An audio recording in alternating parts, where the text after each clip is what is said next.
हमने तमाम नदियों का जलस्तर दिखाया, सभी नदियों को दिखाया, बिहार का, झारखंड का, तमाम चीज़ दिखाया। और अभी इस वक्त औरंगाबाद की जो एक नदी है उसकी तस्वीर हम आपको दिखाना चाहते हैं। औरंगाबाद की नदी एक प्राचीन ज़माने से नदी है और काफ़ी चर्चित नदी है। यहाँ पर आप एक चीज़ का हमेशा ख्याल रखेंगे कि यहाँ पर डूबने की कोई आशंका नहीं रहती है, क्योंकि यहाँ पर लोग नहाते कम है, इसलिए डूबने का जो मामला है वो डूबने का मामला नहीं आता है। और एक चीज़ आपको और एक विशेषता यहाँ की हम बता दे रहे हैं, यहाँ की एक व्यवस्था ये सिस्टम है कि आप बंसी से यहाँ मछली नहीं फंसा सकते। ये बहुत बड़ी खूबी इस नदी की कि आप बंसी से तो मछली यहाँ नहीं फंसा सकते हैं जब तक आपके पास जाल नहीं रहेगा, जब तक आपके पास कुछ ऐसा सामान नहीं रहेगा जिससे मछली आप फंसा सकते हैं, तभी आपको मछली फंसेगी, वरना आप जो है बंसी से मछली फंसा नहीं सकते हैं। और हम कैमरामैन से कहें कि चारों तरफ दिखा दीजिए। अब मेरे ठीक नदी के लास्ट छोर में वहाँ पर देखिए चिरारी है, जिसको बोलते हैं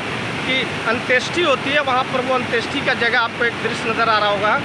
वहाँ पर जो है मुर्दों को जलाया जाता है, वहाँ पर मुर्दों को जलाया जाता है, शमशान घाट बनाया गया वहाँ पर मुर्दा जलाता है। और ये तमाम नदियाँ आप जहाँ तक आप देख रहे हैं जल स्तर इसका किस तरह से बढ़ा हुआ है, जिस तरफ भी आपकी नजरें जाएगी चारों तरफ जल स्तर बढ़ा हुआ है। और ठीक मेरे जब वहाँ पर आप देखेंगे तो वहाँ पर एक टीना का शेटर लगाया गया है, और शेटर इसलिए लगाया गया कि ताकि पानी का जो बहाव हो, पानी का जो ज़्यादा रिसाई हो ऊपर से आ जाए, नीचे से न जाए। जिसकी वजह से अगर नीचे से वो पानी आता है तो पूरा कटवन हो जाएगा, पूरा सैलाब जिस तरफ जा रहा उस तरफ हो जाएगा। इसलिए उसको टीना से घेर दिया गया ताकि वो पानी ओवरफ्लो हो जाए और ओवरफ्लो के द्वारा बाहर में आए। एक विशेषता और हम आपको और बताते हैं कि ये आप ठीक मेरे सामने जो गेट देखिए, ये गेट हमेशा बंद रहता है। बंद इसलिए रहता है कि जो पानी ओवरफ्लो है वही ऊपर से आएगा, उसके बाद स्टॉक पानी से इस तरफ आता है। रोड के ठीक पुराना रोड जो है वहाँ पर उसका पानी जो स्टॉक आता है। हम अपने कैमरामैन से कहेंगे तस्वीरें आप दिखा दें चारों तरफ से। आगे आ जाए, आगे आ जाए और आगे आ जाए तस्वीरों के लिए ताकि समझ में आ जाए। आइए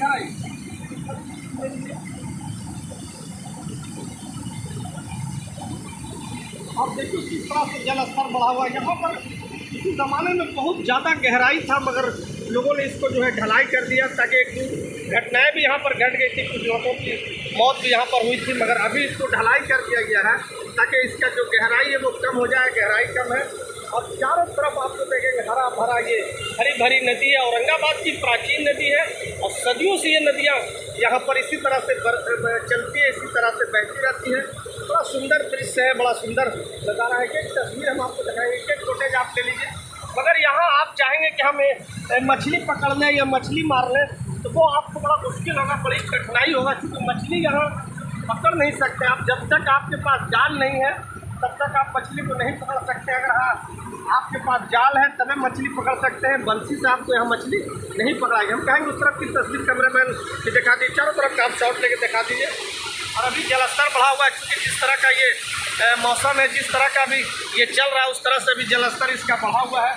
और ये गेट के बारे में हम आपको बताते हैं, कम से कम जब से हम लोग बचपन यहाँ पर गुजारे हैं, बचपना से ये गेट उसी तरह 10 का 10 बना हुआ है, उसी तरह से गेट हमेशा ये लगा रहता है। कभी भी गेट को खुलते हमने नहीं देखा है, मगर कुछ जगह है जहाँ से लीकेज होकर के पूरा पानी बहता है और बहते हुए इस तरफ जो है पूरी तरह से ये निकल जाता है। ये औरंगाबाद की नदी है, अद्री नदी कहा जाता है इसको, अद्री नदी कहा जाता है, औरंगाबाद की नदी है। मेरा ब्लॉग है बिना कृषि ब्लॉग। आदाब सलाम।